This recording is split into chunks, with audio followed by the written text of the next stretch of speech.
Bom, tem alguns dias, né, que eu não me posiciono aqui. Eu preciso contar para vocês um pouco do que está acontecendo também, para não parecer que tá tudo muito bagunçado, porque não é bem isso. Essa semana era para eu ter dado uma entrevista na rádio para falar sobre as dificuldades de conexão das pessoas, os problemas de comunicação no meio da pandemia.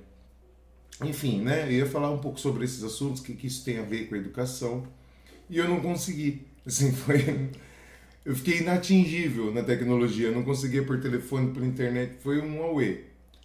E não consegui dar entrevista. Então, amanhã, às 9, estarei na Rádio Brasil Sul, né? Amanhã, sexta-feira, um dia após eu ter postado esse vídeo. E é o seguinte, antes de eu continuar minha aula, eu vou explicar um pouco o que aconteceu essa semana, fora isso da rádio. Eu também tive uma crise de ansiedade muito forte.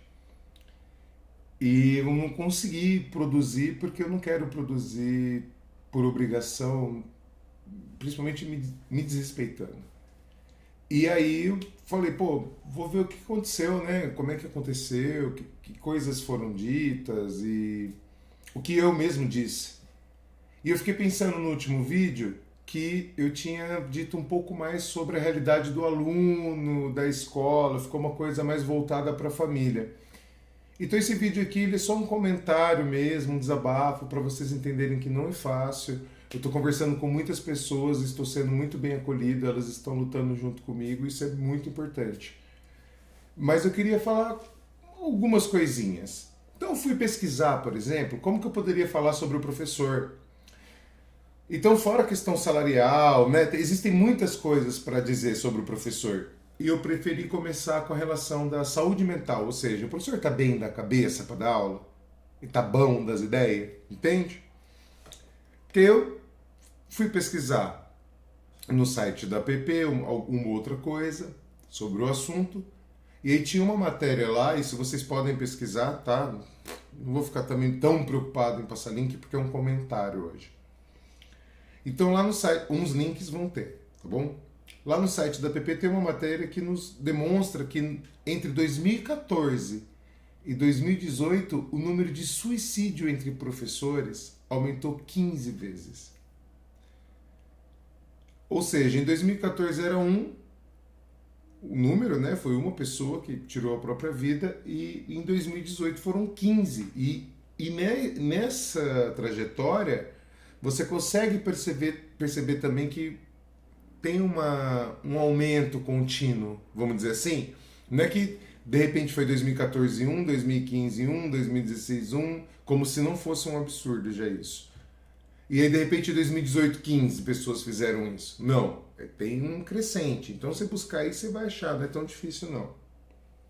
Segundo ponto que eu queria falar sobre o professor, eu fui pesquisar o que está acontecendo com as pessoas no isolamento. Então vai ter uma matéria da, né, Você SA, com um psiquiatra, e aí a matéria vai ter aí, vocês podem ler também. E eu achei interessante que ele fala assim que a pessoa que está passando pelo processo de isolamento recebe tanta notícia e participa de tanto debate, isso fica tão, né, presente na cabeça dela, que isso gera a sensação de medo, mas não é medinho, é medo, medo. Eventualmente vocês vão ouvir barulhos, porque assim é a casa de um professor. Eu tenho um filho de 4 anos, não tem como fingir que ele não existe, né? E aí, é, ele também diz nessa reportagem que os casos de depressão, aí, no geral, no Brasil, dobraram na quarentena. Dobraram. E as crises de ansiedade aumentaram em 80%. Tá entendendo que o professor também tá nessa conta? Sabe? A gente também tá aí. Sacou? E eu sei, eu não tô querendo especificamente desdizer o que eu disse no último vídeo, é somar. Ou seja, fora tudo aquilo que a gente falou sobre a escola, a situação dos alunos e a situação dos pais, que é algo que eu vou conversar melhor amanhã na rádio. E eventualmente, para quem não puder ouvir, eu vou disponibilizar o áudio aqui por esse mesmo caminho. Fora isso, todas essas pessoas que estão envolvidas, né, então incluindo o professor, no Brasil teve o dobro do número de casos de depressão nesse período de quarentena e um aumento de 80%, né, na questão da ansiedade, né, dessas crises. Aí eu fui ver, pô, mas ninguém estava falando sobre isso ontem, que fique bem claro que eu estou dando exemplos, tem muito mais sendo dito, por isso que é um desabafo, sabe? Aí eu fui pesquisar o que os políticos estavam falando, o que estava acontecendo, enfim. Até achei um texto bem interessante no site da CED sobre isso, mas eu não vou falar sobre ele agora porque é um artigo que já dizia sobre o problema da saúde mental dos professores, né, e dos envolvidos, enfim. E aí lá no dia 4 de novembro do ano passado, o senador Dário Berger, do partido MDB, representante do estado de Santa Catarina, que ele é presidente da Comissão de Educação do Senado, né? Ele, não sei se ainda ocupa, mas na época era essa a posição dele.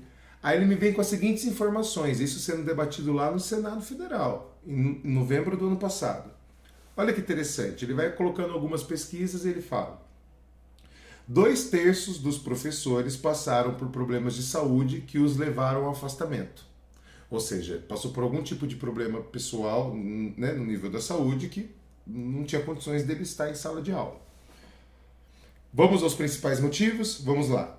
Estresse, dor de cabeça, insônia, dores nos membros, né, de escrever, andar pela escola, ficar sentado, computador, tendinite que eu tenho nos 2 braços, por exemplo, né, essas dores de tendão, essas inflamações, ainda não é um problema crônico, mas vira e mexe eu não consigo fazer muita coisa. E depressão. Aí ele vira e fala assim, ó, que segundo uma organização chamada OCDE, nós, o Brasil, somos campeões mundiais na agressão ao professor. Ou seja, nós somos o país em que há mais relatos de professores que estão dizendo que estão sofrendo algum tipo de agressão. E aí ele diz que já segundo essa mesma pesquisa da OCDE, 13% dos professores no Brasil já sofreram algum tipo de agressão, seja verbal, ameaça, física, enfim, né?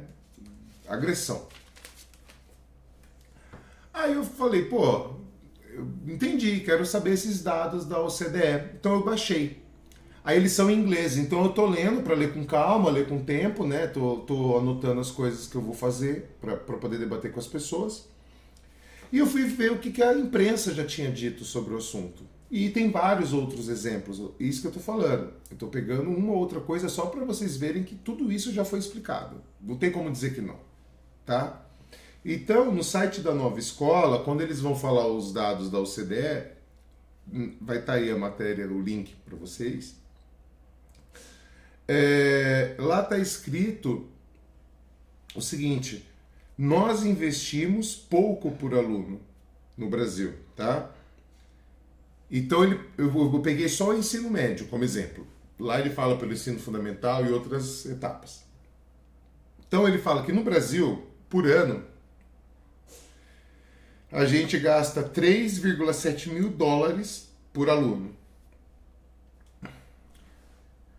A média da OCDE é 10,2 mil. Então vamos lá? O Brasil gasta 3,7 mil. A média da OCDE é 10,2 mil. Aí você está se perguntando, mas quem diabos é a OCDE? Isso é muito importante, né? Então, a OCDE é o seguinte: imagina como não deve ser difícil organizar o comércio no mundo inteiro. Sacou? Cada lugar tem sua lei, aí tem um grupo de lugares que tem uma lei diferente. Então essas pessoas têm que se organizar. Aí tinha uma organização, e ainda existe, mas está indo pro ralo, chama Organização Mundial do Comércio. É ela quem tentava estabelecer o que era justo ou não nessas relações. E aí ela exigia de um, exigia de outro. E também tem essa OCDE, que tenta fazer mais ou menos, ou cumprir mais ou menos esse papel. Eu não vou entrar no mérito do detalhe, tá? O importante é você saber que existia um clubinho que tentava dizer como é que pode ou não ser feito comércio no mundo. E existe esse outro grupinho chamado OCDE, que também tenta fazer a mesma coisa. E o Brasil hoje, né, nessa política do governo federal, está desesperado para fazer parte desse clubinho, o da OCDE. E aí eles estão dizendo pra gente que, ó, a gente está tentando fazer parte desse clubinho, certo? Eles estão dizendo pra gente que a média de gasto deles de educação é 10,2 mil dólares por ano e a nossa é 3,7. E agora é um dos pontos cruciais que estão lá no documento. Porque eles falam o seguinte, ó, o pagamento dos professores geralmente é responsável pela maior parte do gasto por estudante. Nossa, aí vai vir a galera agora arrebentando, professor, tá vendo? É vagabundo mesmo, é mamata, funcionário público ganha dinheiro pra caramba, tá jorrando rio de dinheiro na mão dele, né? Mas vamos lá, a frase, ela é inteira. Então essa primeira parte, se eu tivesse parado aqui, ia dar ibope pra um monte de gente, né? Mas vamos inteira. O pagamento dos professores geralmente é responsável pela maior parte do gasto por estudante. O gasto relativamente baixo por estudante no Brasil está refletido no baixo salário dos professores. Não fui eu quem disse, é o CDE. Esse clubinho que todo mundo aí está tentando fazer parte. Entendeu? Então, ao mesmo tempo que eles sabem que se gasta pouco no Brasil em relação à educação, eles têm certeza que boa parte desse pouco que é gasto não é gasto, entre aspas, né? Não é investido no salário dos professores.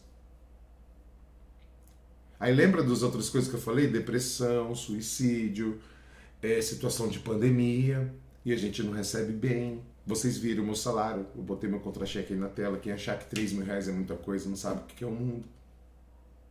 E eu sei que não é todo mundo que ganha 3 mil reais, eu sei que não é todo mundo que pode falar isso, eu sei que as pessoas estão desesperadas por 600 reais na fila da Caixa Econômica. Só que eu não estou tão distante delas assim. Eu não sou rico. A qualquer momento eu perco tudo isso. Mas esse não é o essencial. O essencial é a gente lembrar que se eu estou falando isso do professor, lembra que eu falei no vídeo passado? A escola não tinha papel higiênico, a escola não tinha materiais pedagógicos, não tinha uma merenda adequada e por aí vai. O que eu tenho a dizer é que assim, gente, realmente não tem como dar certo.